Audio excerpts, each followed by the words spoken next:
Hello everyone, welcome back to my channel. I am Dr. Kavita Yadav. I am a BNYS doctor and I post here about health, lifestyle and BNYS content.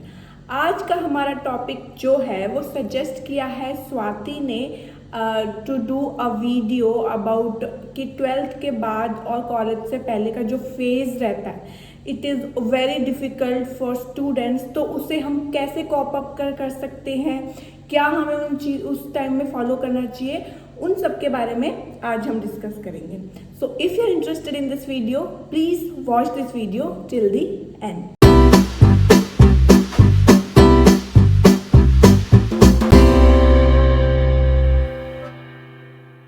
Students ने अभी अपना 12th पास किया है, congratulations to them. बहुत बहुत आपको बधाई हो और आपके फ्यूचर के लिए बहुत सारी शुभकामनाएं मेरी तरफ से. होप आप अपने फ्यूचर में बेस्ट डिसीजन लो और आगे बहुत अच्छा आगे काम करो. सबसे पहले मैं अपना डिस्कस कर लेती हूँ कि जब मैंने अपना क्लास 12 पास किया था तो उसके बाद मेरा क्या सिचुएशन था, मैंने उस वक्त कैसे कॉप अप किया.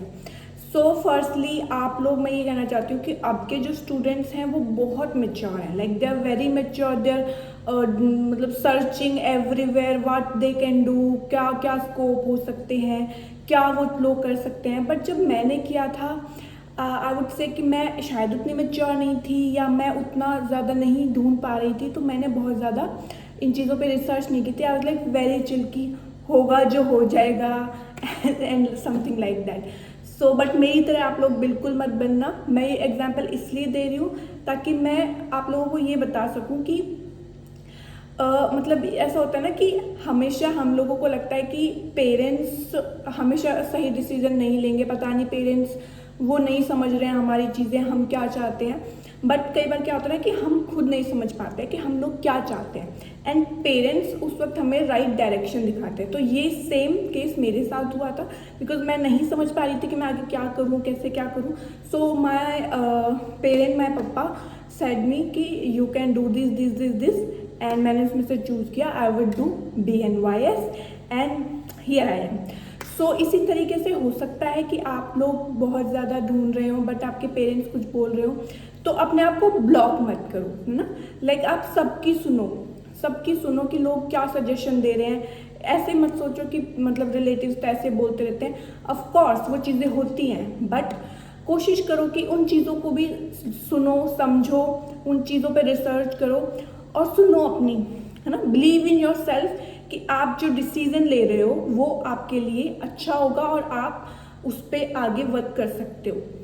बिकॉज सबके बाद करना आपको ही है, तो आप ही वो डिसीजन लो, ऐसा डिसीजन लो कि जो आपको लगता है कि आफ्टर फ्यू ईयर्स आप उस चीज़ में बहुत अच्छा काम कर सकते हो, आपका उस चीज़ में इंटरेस्ट है, तो फिर चूज़ करो आप. एंड ऑल्सो इस वक्त बहुत सारे आपके पास सजेशंस आते हैं रिलेटिव्स के, पेरेंट्स के, इवन बहुत सारे लोगों के. तो मेंटली आपको स्ट्रांग रहने की सबसे ज़्यादा ज़रूरत है ना.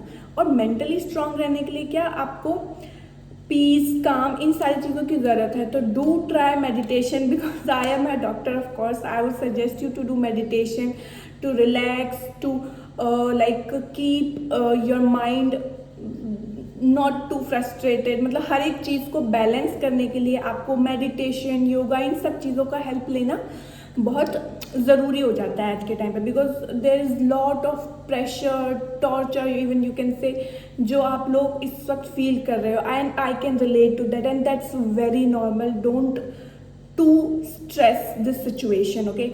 एंड मेंटली ठीक रहने के साथ साथ आपको ना आपकी सारी चीज़ों को बैलेंस करके चलना पड़ेगा. उसके लिए आप कोशिश करो कि अपना एक रूटीन बनाओ प्रॉपर. बिकॉज क्या होगा ना, 12th के बाद एकदम से स्टडी जब छूट जाती है प्रॉपर, छूट भी नहीं बोल सकते, बट वो जो एक प्रेशर से हम पढ़ रहे होते हैं, उस एंथुजियास्ट से हम उस वक्त उसके आगे इतना नहीं कर पाते हैं. कोशिश करो कि उस वक्त अपना एक रूटीन सेट करो ताकि आप बहुत ज़्यादा ऐसा ना फील करो कि आप कुछ नहीं कर रहे हो, या ऐसा ना फील करो कि I am just wasting time और anything.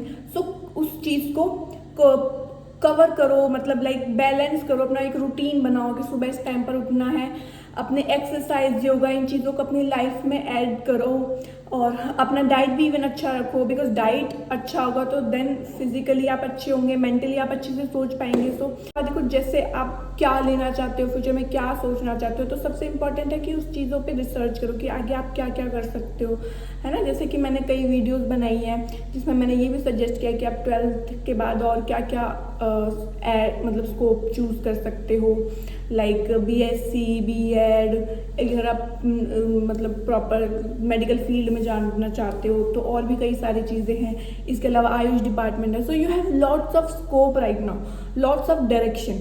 It just you have to choose the right one, you have to choose जिसमें आपका इंटरेस्ट है। एंड या मोस्ट इम्पॉर्टेंटली, सबसे इम्पॉर्टेंट जो मैं बताना चाह रही थी और जिसके लिए मैंने ये वीडियो बनाई है और जो मैंने ट्राई किया था वो मैं आपको बताना चाहती हूँ। सो जैसे जब मैंने अपना डिसाइड कर लिया था कि मेरा डिसाइड हो गया था कि मैं BNYS करूँगी, एंड तो इसी तरीके से आपका भी जो भी डिसाइड हो गया होगा कि आप ये करोगे, तो मे बी आपकी मर्जी से हुआ हो या हो सकता है कि कभी किसी ने पेरेंट्स ने उन्हें फोर्स किया हो या ऐसा कुछ। तो कोशिश करो कि हमेशा अपना प्लान ए तो जो हो गया आपने चूज़ किया है, उसके साथ हमेशा प्लान B कोशिश करो कि रहे आपके पास, है ना। तो इससे क्या होता है कि अगर प्लान A कभी डगमगा जाए या आपका उसमें नहीं इंटरेस्ट बनता है तो प्लान B वहाँ पे वर्क करेगा। एंड सेकेंडली मोस्ट इम्पॉर्टेंट जो मैं बात करना चाहती थी वो है कि लॉ ऑफ अट्रैक्शन, उस पर फोकस करो। बिकॉज सिंपली कुछ नहीं करना है, एक कॉपी लेनी है एंड उसमें लिखो कि आप 5 साल बाद अपने आप को कहाँ देखते हो, है ना। मतलब ये सिर्फ ये सोचना है कि आफ्टर 5 years 5 साल बीत गए हैं और अब अकॉर्डिंग टू योर इमेजिनेशन, मतलब जो आप चाहते हो अपनी लाइफ में वो लिखना है कि आप मतलब ऐसे फ्यूचर टेंस में नहीं लिखना है, उसको प्रेजेंट टेंस में लिखना है। कि सपोज मैंने जैसे BNYS के वक्त मैंने लिखा था कि मैं एक बहुत सक्सेसफुल डॉक्टर हूँ and I am very happy, मैं अपने फैमिली को भी खुश रख रही हूँ और अपने आप को भी खुश रख रही हूँ, और मैं प्रैक्टिस कर रही हूँ, मैं आगे योगा कर रही हूँ, अपना रूटीन बहुत अच्छा मैंने कर लिया है, अपनी हेल्थ मेरी बहुत अच्छी है। तो ये सारी चीज़ें लिखनी है आपको और इससे सिर्फ अपना बंद करके अपने पास रखना है और कोशिश करना है कि इसे एज अफर्मेशन यूज़ करो कि रात में सोते वक्त आप इसे यूज़ कर रहे हो या मॉर्निंग में उठने के बाद आप यूज़ कर रहे हो।